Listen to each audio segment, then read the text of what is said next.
Stugotz's weekend observations coming up a little bit later in this hour. Next segment, as a matter of fact. You may have heard Taylor Swift attended a football game yesterday. It was wildly overcovered. She wildly overreacted to the least interesting touchdown of Travis Kelce's career. She is an awkward clapper. Be very careful with this path that you're going down, Dan. Let my boy cook. Hold up. Let my boy cook. Be careful. I care about you. I don't want you to get what's coming your way. Jarrett Payton, former University of Miami football player and former NFL player. What does he have to do with it? Was filming them as they walked through the bowels of the stadium. We will see that video now. No one is crediting him for the video. We saw the power couple making their way out of the stadium. I don't know that Travis Kelce knows what he's gotten himself into. They're not going to be able to go anywhere. And Travis Kelce had a look at Jarrett Payton, an unhappy look of being caught walking through this area.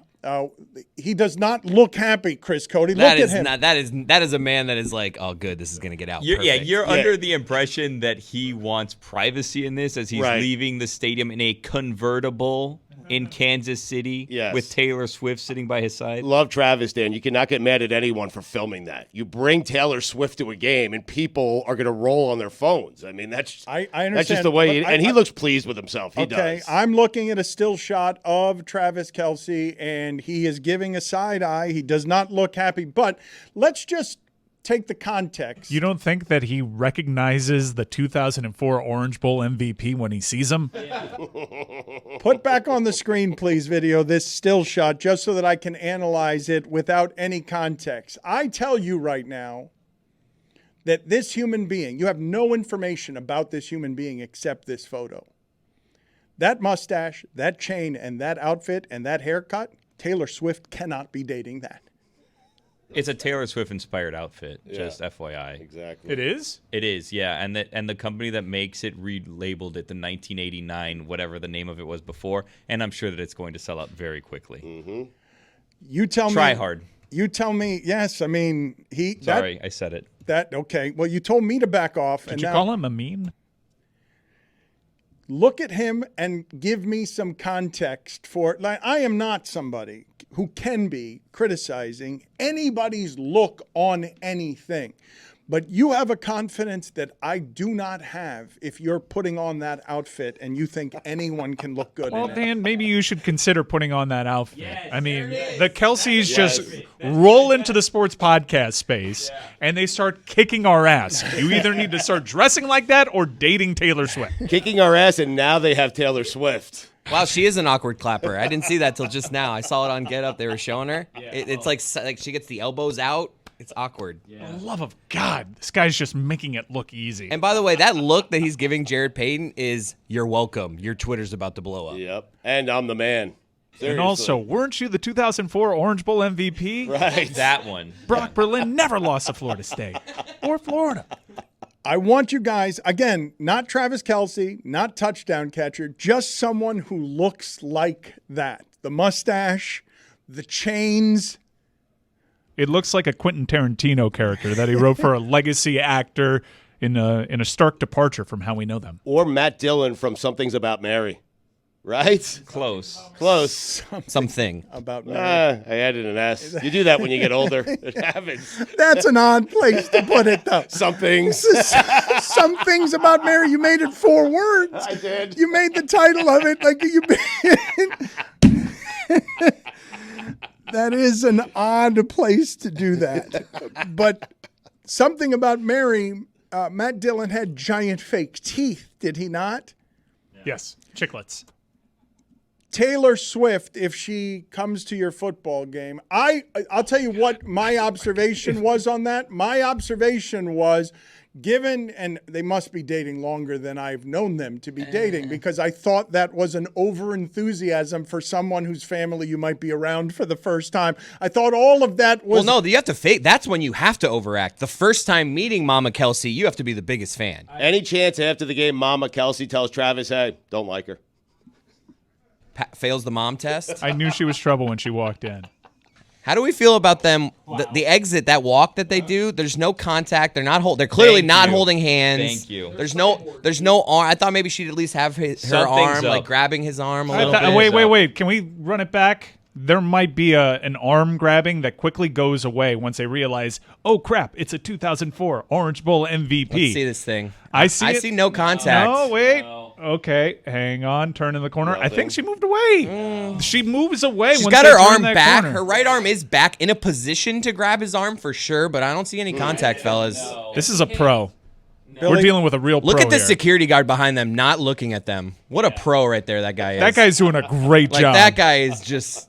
Look at him, not even staring. Billy, what are you saying thank you to? What do you? It seems like you want to get in here with commentary, but you're also afraid of the Swifties. Absolutely, yeah. No, I don't want to say anything on the record as myself. I'm just here to kind of throw things from the shadows. I will say this though, I didn't get the feeling that there was love there. Yeah. Oh my God. Yeah, I had my winners and losers of the week, Dan, on God Bless Football this morning, and I wanted Taylor Swift as a winner. Spoiler alert. I won't give you the rest. I wanted to put love as a winner, but I couldn't decide if love was a winner or a loser this week, so it had to be off of the board of the winners and losers of week 3 because I still don't know if there's love there or not. It's weird. It's a weird dynamic. I'm not sure what's going on. Yep. He looks like a hostage. I said it. There's something going on there. I agree with Billy. It feels a little bit too odd. Like, it's too perfect. Oh, we're going to be in there celebrating, cheering. It's 40-0. We don't know what's happening. It's great. And then after that, no hand. You could see when he walks by, empty hands on both sides. Got a water bottle and an empty hand. Yeah. I don't like it. This feels stupid to talk about, but this is how we capitalize on the algorithm, which is why every major media entity posted this stuff. But it also made me realize like how much cooler NBA media is than the NFL's media because they have big stars coming to every game, courtside, doesn't matter. As gigantic as Taylor Swift in the Beyonce realm, Rihanna courtside, and nothing about it. Everyone acts normal like it happens every day. Taylor Swift shows up and Albert Breer starts losing his mind. Well, but dating is part of it too, though. The dating. We don't know if they're dating. We don't know. No, it was all confirmed beforehand. Up in the air, yeah. It's not up in the air anymore. He confirmed it. No. His brother confirmed it. His brother's a jokester. Yeah. You know what I mean? Brother confirmed it, and she showed up, and she was rooting for the Chiefs. I think her showing up is the biggest confirmation there, guys. Commentary is podcast. I mean, publicity clicks, stunt. Anyone? Publicity stunt. Anyone? It does seem like if I can just analyze their real heart and feelings here without knowing either of them, it seems like Kelce's just in this for the PR. Wow. Like I feel like Taylor Swift is genuinely looking for love. She's in love, yeah. I feel like Kelce is just like, this would be really good for me if I date her for a month or two. Wow. Juju, first of all, this is reckless. All of this is reckless. Like it's unfair to everybody involved. Like, well, it's unfair to us what they're doing. Time to throw away all journalistic credibility and get reckless. Here is something we like to call reckless speculation. We're all good. He's not in it for the right reasons. Mm-hmm. I like that for him, though. He goes in, he absorbs a bigger crowd than he would if he was just playing football. No. All of a sudden, now he's on every commercial. I've seen him on 17 commercials the last 3 days. No. It's good for him. No, it's not. Not when it ends. It's not good for him. It's very bad. This is very poorly thought out. Why does it have to end? Why does it have to end? Oh, it's going to end. It's ending. Yeah, come on. Dan, it always ends. Right. It doesn't Do you always. not follow always either of their ends. careers? It always ends. You could tell when a couple walks by, Dan, you can tell if it's going to last. Right. Thank you. He gets it. This guy gets it. You could just tell. It's just...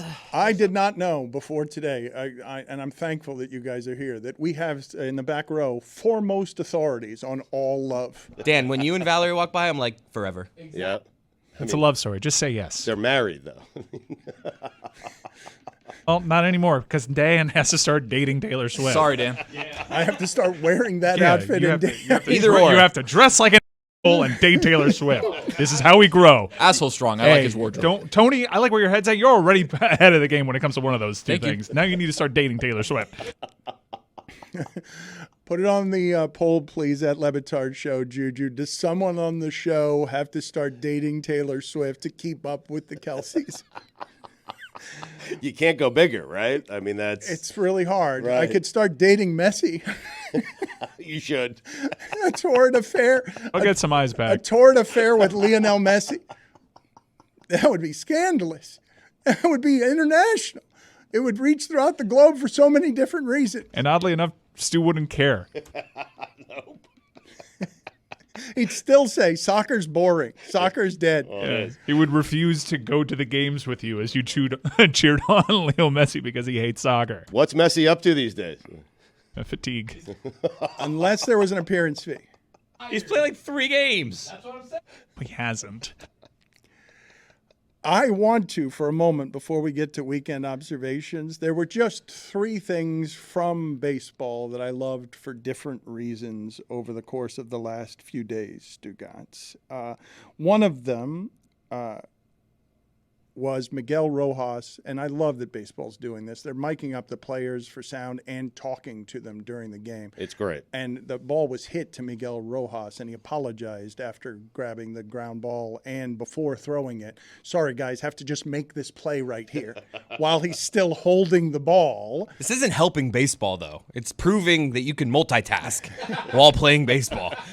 Yeah, it was just a second, guys. It was pretty cool to see, and I like the access. That's not like much of the contractually obligated appearances for players and coaches. That right there is not the illusion of access. That's real access where you're closer to the player than you've ever been. But also, during a Phillies game, a pitcher named Orion Kerkering made his debut. And they kept showing his dad in the stands, and the guy was sobbing the entire inning. His father was sobbing the whole inning, and they kept showing his dad as the kid pitched, and it was super moving. And then the third thing I saw... Dr. K. Kerkering, yes. The third thing I saw, which was just great, is Miguel Cabrera is making his farewell tour around the big leagues. And the cheap-ass Oakland A's who have no money gave him a $90 bottle of wine.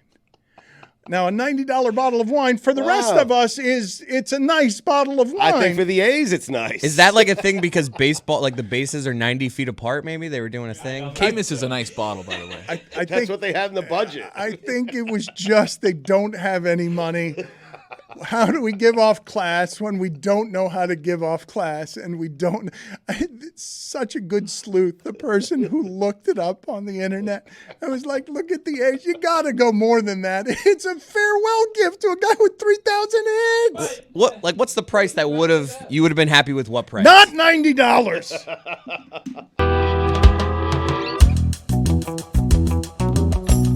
For all of the hyperventilation and overreaction that you get on Mondays after football, Stugotz, because everyone now is doing something they're calling Overreaction Monday. All of the analysis will be irrelevant in December when some of the following happens. The Ravens were missing 7 starters yesterday. It's week 3. One of the top 5 quarterbacks taken was able to play yesterday. It's week 3. Right.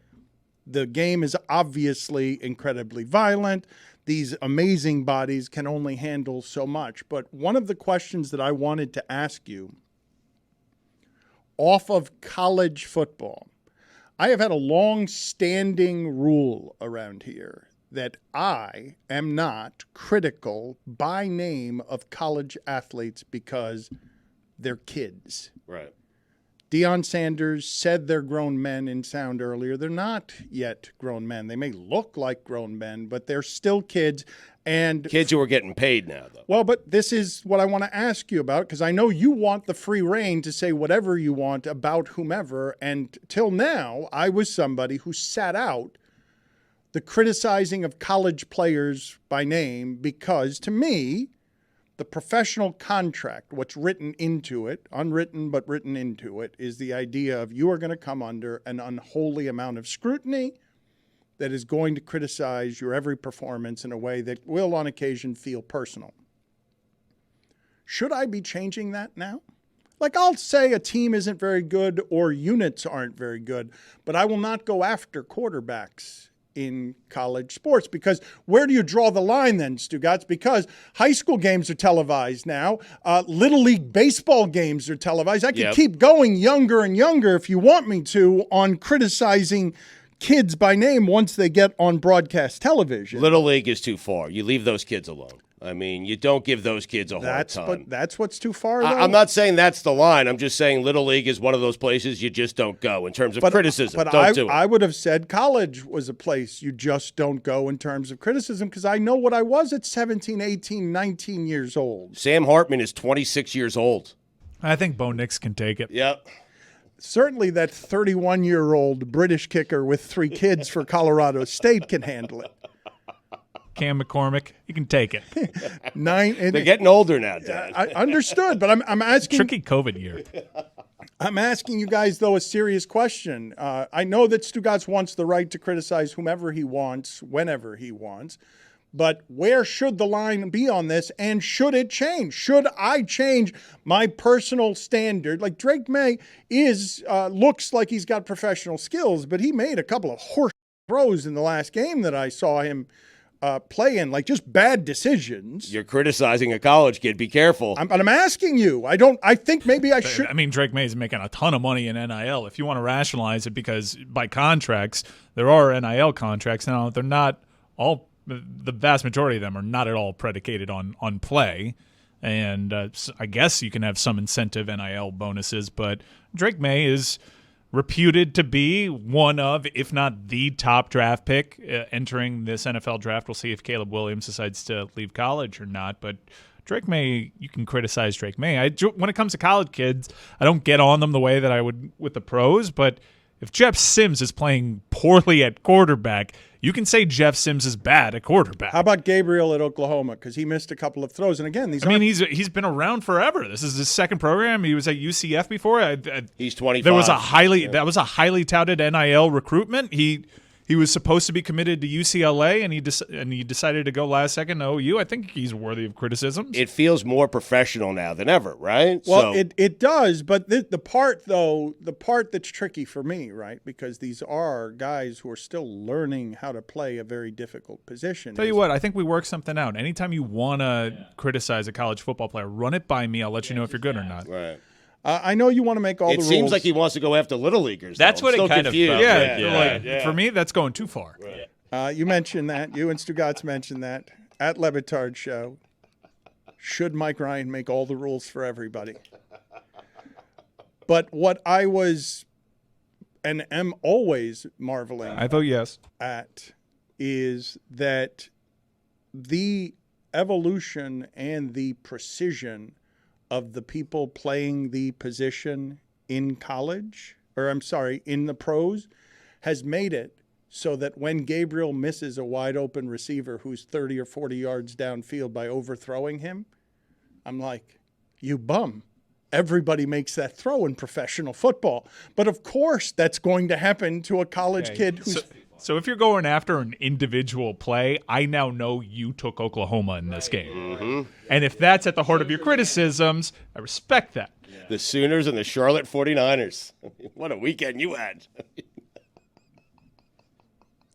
I have a couple criticisms for Jackson Dart I'd like to get off my chest. He's bad. Well, you thought that Alabama was going to collapse on itself, and all of a sudden Alabama... They're back. And I don't think they were back. Well, they won. Yeah, back-to-back squeakers at Raymond James Stadium. Win's and a win. Home against Lane. No, a win is not a win when you're Alabama. They won by 2 tutties. When you've been that is beating Mississippi by 2 tutties. Right team. When you're Alabama is not saying very much. We've gotten too far away from what happened on Thursday night, Stugotz, because it is fairly amazing and doesn't get talked about enough that somebody playing that position that well, who could have played it for 10 or 15 years, Andrew Luck, just walked away because he's like, yeah, not balanced, not healthy. None of this stuff that I have worked toward, never mind. I'm going to leave hundreds of millions of dollars of future earnings and all future glory on the table. And I'll tell you what, Amazon, I'll come out dressed like a war general as a joke. He's got it figured out, Just to celebrate a Twitter account that makes it look like that. And God, that was funny. That he would have a sense of humor about that. I don't think it gets talked about enough that guy just walked away because he's like, wow, deeply unhealthy football. I was asleep during the game. Like the last 4 minutes, obviously it was a blowout. It wasn't close. I wake up and I see Andrew Luck in a Civil War costume. Thought you were in a nightmare? I'm like, wait a second. What am I watching? It's kind of weird, right? Is it weird? Nah. I mean, it's funny, is it not? What's weird about him having a sense of humor about, it's an inside joke. I'll tell you who it was weird for. Somebody who didn't know what he was doing. If you're just watching football, you're like, what is it? Who is this guy? Somebody who has no context. Yes. Yes. He takes off his war general's hat to show you the patchy hair he's had since he was 23 years old. And you're like, wait a minute, this person was a dominant quarterback? What is he? He never played for either of these teams? Why is he here? Not surprising he loves trivia, though. It's like trivia bit, I'm in. It's all he's been doing. And he was great at it, too. But when you say weird, I would say that Andrew Luck must be weird to make the decision that he makes that nobody makes, which is never mind about all this stuff where I get to play this position. He's currently an assistant coach on a high school team. Yeah, in the Bay Area. Famously went to Stanford. Go Cardinals. Love being in Santa Clara, which in English translates into St. Clear. And I wasn't dressed up as anything. That was just Thursday. It was just dressed. It was a beautiful night in beautiful St. Clear. Make myself laugh. He just went into the dirty clothes hamper, and that's what he found. He just threw it on. Combining, trivia and cosplay. It's a deep, deep passion of mine. The Vikings, Stugotz, have started 0-3, and a stat I saw that I was like, whoa, they can't win that way, even if you have the leading pass catcher in the sport by yardage and the leading passer in the sport by yardage. They've lost 7 fumbles in 9 quarters. Jesus. They're the best 0-3 team of all time, though, right? You've said that about them before. God, do I hate the Chargers. Kirk Cousins is having a season. I mean, dude, I don't know what Brandon Staley's problem is with me. I love Brandon Staley. Why is Brandon Staley made it personal with me? No, I love a man who knows every single eyeball is on him, and everyone is questioning him, and perhaps they should be questioning him, but he knows everyone's watching. He knows his job's on the line. He knows he's going to get criticized, yet he goes for it on 4th down every single time. I like that. It's gutsy. What about McDaniel doing it all the time? Because I heard from an awful lot of people when he did it at his 35-yard line, and you can question the call, certainly. You got 70 of the fastest guys in the sport, and you're giving it to your fullback. That's not exactly the way they're playing, but I do enjoy the consistency of my guy is going to have so much confidence. That's Keenan Allen. How many games in a row does he have 15 catches in now? Has there ever been a player who has started a season ever with 15 catches? Puka Nacua. That's yeah, 2 games. We'll find out tonight if he's healthy. I think Keenan is the only NFL player of all time to have 3 games with 15-plus catches. There's also a fine line, though, between, I admire his consistency and, wow, this guy is stubborn and hard-headed and they keep winning in spite of bad decisions. Because to give them the ball back in a 1-score game at the 24-yard line just because you wanted to do a thing and have you win a game because the other team threw an interception that you could have lost, that's not great. Well, you say winning in spite of him, but they're not winning in spite of him. They won that yesterday. game in spite of him. He would have gotten fired, right? If they lost that game, with that call, had they lost that game, do you think he would have gotten fired? It's early. Because I didn't know. I had the Chargers. They covered. I also had them in the bucket of death, and I survived. But part of me, a large part of me, was rooting for Minnesota in that moment. Just so I can get this guy the hell out of my life. Yeah. He is so bad. And also, why would you stay up for Steelers-Raiders? That garbage. But did you watch what Josh McDaniels did at the end of that game? Did you watch what he did? If you want to talk about gonads in late-game situations, it was 2 minutes and change. He's down 8. He kicks a field goal, like a chip shot 20-yard field goal. At the 4! He's down 8! 3 timeouts. Steelers +2. I had the Raiders! What is that? Why did he do that? What is the explanation for that? Yes. I am baffled. I can't explain it. He loves their onside kick unit. He's confident in him. Something that we worked really hard in training camp was I make a terrible decision and then I trust my hands team. It is time for Stugotz to share his game notes. No one in the media will tell you what happened better than my boy Stu. Weekend observations. Oof. Excuse me. Oh, like coming out of That a was timeout. the entire weekend, Like yeah. coming out of a timeout with 10 players. I know. I mean, we just I should took have got that player out of my throat. We Yeah. just took Yeah. a break. Yeah. We just Can we start again? nope. I mean, can we start again? Within the same, no. Anyway, weekend observations brought to you by Miller Lite. Great taste, 96 calories, available for delivery. Dan, just when you start to think you've seen the last of him, it means a new beginning is right around the corner. And that's exactly what happened yesterday. He was good, but not good enough to win. And that's okay, because Dan, after going 34 of 58 for 361 yards, 2 touchdowns, no interceptions, plus 2 gutsy runs for 11 yards, and giving his team a chance to win the game, which is all you can ask for. Make no mistake about it. For the 17th time here on Weekend Observations. More than anybody. More than anyone. Now, the Canes are 1, and this person is number 2. The Canes are back. Yes. And that's number 1. I Yes. think he may have passed them. Go ahead. I'm sorry. Andy Dalton is back. The Red Rifle. Thank you. Yeah, I'm helping you out. How'd you know that was coming? Because you've done it so many times. Speaking of back, Alabama, the Tide, Allegiant Airlines. I pay $70 for a carry-on. Would it kill you to have internet service? I had no idea Lou Holtz was still lurking around. Lou Holtz absolutely looks like a guy who lurks around. Right? Yes. Dan, you know what the L in Lou Holtz stands for? Lurk. Wow. Lurking around, but close enough in the ballpark. Sorry. Death. I'd like to know where Lou Holtz is right now. Oh, wow, sorry. He's just taunting an 86-year-old man. What he said about our team. What he said about our team. Death. I cannot believe. Taxes. And the Angels shutting down Mike Trout for the season. Trouty. Deion Sanders. Hot seat. Bo Nix. Aging like a fine wine. I'm guessing 60 Minutes won't be traveling to Eugene to do a piece on Dan Lanning.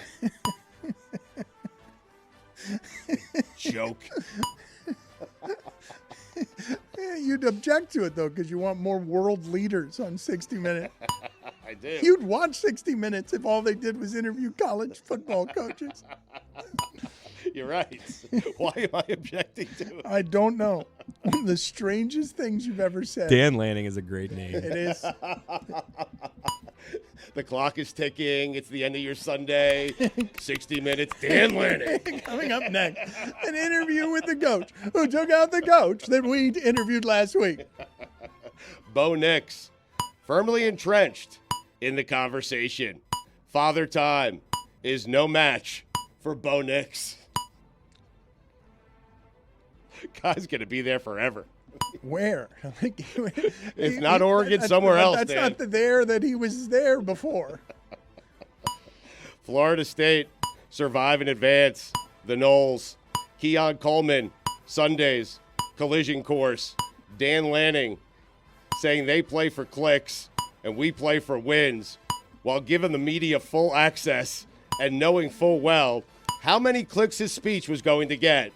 Dan Lanning, the Stugotz, is so very strong in you. It's a funny name. Dan Lanning. And there's something about that.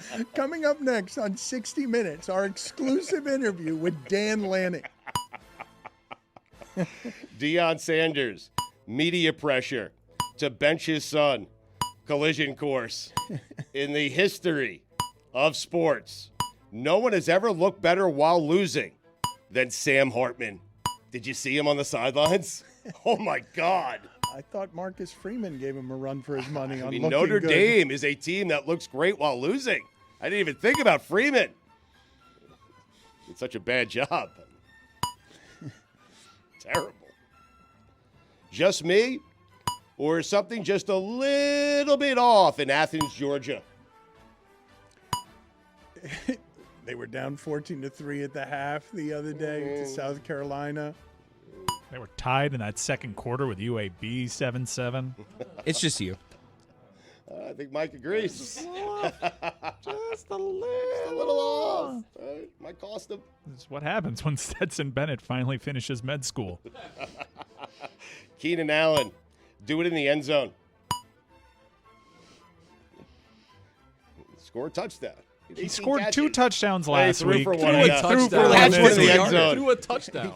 Did you have him to score a touchdown? I did. Andrew Beck could scoot. It was crazy. That was crazy. It was crazy. It was strange It's a fullback. to see. It was I thought it was a pickup, a fumble picked up for the defense, was and then I looked odd. and I was like, wait a second, it was a Tony- kickoff. Tony, might you have to capitulate? Like the Next- Jags look- close on Tony's top 5. We'll talk about it. Is it that the Jags look bad or the Texans look good? Dude, that Great offense. question. Trevor Lawrence was not supposed to look like this season. He was supposed to take yet another step. You are good. I mean, C.J. Stroud looks. I mean, he's getting pressure and he still looks good. Yeah. All of the AFC teams are crumbling except the Dolphins, and I like it. Oh, and here's the other thing. Yeah, no, the Chiefs looked They're like they were fine. crumbling yesterday. And the Bills look pretty good. Tennessee. Not the same. Chiefs. Welcome to the end of the Tannehill thing that we lived several years ago here in Miami. He's a And- sitting duck. And New York Jets, Stugotz, possibly welcome to the Tannehill thing that they've been experiencing down here in Nashville. I'll take it. Honestly, I would. You could win the AFC. The AFC, not just the East, the AFC. The AFC with Tannehill. Dan, the most shocking thing to come out of the Dolphins-Broncos game is that a team from the 50s, led by Norm Van Brocklin, got more yards in a game than the Dolphins did. When I saw that, because I saw Dolphins, second most yards in a game, I was scrolling. I was thinking to myself, the Rams with Kurt Warner, the Chargers with Don Coryell and Dan Fouts, Norm Van Brocklin. I wish I had video of that game to see how different those 800 yards looked. There's somebody who's late for his plumbing job in the second quarter trying to make a tackle in the secondary, smoking a cigarette. You have someone rushing for like 640 yards. I don't know what it was, but I assure you it didn't look like what yesterday looked like. That's incredible. I would love to see it on ESPN Classic. A Jet fan's teeth fell out during the game. I hate them. Miami Dolphins, the rare game where a team would have covered even if the line was minus 49. Dan, you know what the D in Ryan Day stands for? I do not. Die job. Sean Payton, hot seat. Josh McDaniels, hot seat. Matt Eberflus, whoever you are and whatever your name is, hot seat. Hey, Ohio State, do it against Oregon. Hey, Oregon, do it against Washington. Hey, Washington, do it against Alabama. Penn State, on behalf of an entire nation, thank you. How good is Washington? I don't know. I think they're pretty good. Penix is throwing a deep ball on 25% of his attempts. Love watching him. Yeah, Penix. You didn't know Penix was in Washington? Penix is at Washington? Yes, He was that's there, right. he was there last year. Yeah, You're Penix. kidding me. Yeah. Wasn't he I remember like- him in Indiana like That's 6 correct. years ago. Yeah, he's in the Wasn't he like- conversation, too, yeah. He's great. Yeah. Did you hear the stat Mike just gave? No. 1 of every 4 passes is him just throwing it 40 yards. Impressively, Tyler Van Dyke is throwing a touchdown on 10% of his passes. 1 out of every 10 balls that leave Tyler Van Dyke's hands goes for a touchdown. You can make the argument, I think, mathematically, that the Dolphins scored a touchdown every 4 minutes of action yesterday. I'll trust you on that. I'm close. Ryan Day. No one has ever cared about anything Lou Holtz has said as much as you did on Saturday night. Patriots Pharaoh Brown. Great name. Top 5 athletes that connote Egypt. Oh, wow. Oh. Wow. OLI. I have Also, one. Stugotz, I'm not sure you've been paying attention to the things Lou Holtz has been saying since leaving ESPN, because plenty of people have cared. I didn't know he was lurking around. I'm sorry. I haven't been paying attention. To the Republican National Convention. No. But you want more world leaders on 60 Minutes. I do. Top 5 names connoting OLI, I have one. Egypt, OLI. Amani Toomer. Number 5, Pharaoh Brown. Number 4, Cleo Lemon. Number 3, Niall Diggs. Thank you. Number 2, Appreciated the look. Hal Mummy. I miss how Mummy. Sorry, I was busy Googling Lou Holtz Hitler. Oh, no. Jesus, stop. Number 1, Miguel Cairo. No Amon-Ra St. Brown? Sorry. Come on. My list. Here come the Royals. No. What are you talking about? Here come the Royals. Won 6 straight, I think. What are you talking about? They've lost 175 games. But here they come. The Tennessee Titans did what the Tennessee Titans do. What? Trevor Lawrence. Good. Will never be great. What do the Titans Make do? that make sense. Yeah, they because win one, they lose one, they win one, they lose one. They win games they're not supposed to win. They lose games they're not supposed to lose. It's what they do. They're confusing. They were an underdog. and I'm tired of them. historically, they always do well as an underdog. I don't like them. By the way, everyone should have saved the Deshaun Watson criticisms till after they played the worst secondary in the league. We just like Nick Wright and Mina, you got to look at the schedule and realize, oh, this could look bad right away. I asked a flight attendant on Allegiant Airlines if my plane had internet. Her response, "Oh no, dear. We don't have anything." Should be their motto. It should be. Oh no, dear. We don't have anything. College game day. Hope you enjoyed Boulder. Unless any of you plan on vacationing there, you won't be seeing it again for at least 2 years. Big noon Saturday, got to be at Boulder. College game day, though. 9 a.m. start. Unclaimed assets in the subject line is always a tough email for me not to open. So tempting. Russell Wilson, the rare 300-yard passing day combined with scoring 20 points and still losing by 50. It's hard to do. It really is. I hope Caleb Williams likes New York. Miami Dolphins, the rare 70 burger with a side of holy. Ryan Clark should have to apologize to Tua once a week. Devin Achane is the reason running backs A-chain. will never get paid. A-chain. A-chain, I'm sorry. That's the reason, though. We'll figure out a cure for cancer before we figure out the Tennessee Titans. Put it on the poll, Juju. Will we figure out a cure to cancer before we figure out the Titans? What I would not give to have Joshua Dobbs as my quarterback. Sean Payton is doing the impossible. He's making Nathaniel Hackett look like a genius. Kirk Cousins is having a season. Megan Rapinoe, tip of the cap. Also, soccer is dead. Amazing. The mentalist, or as I like to call them, contortionist, didn't predict Aaron Rodgers would tear his Achilles and the Jets season would go straight to hell. Speaking of hell, Bart Bryles. Dan, those are the weekend observations.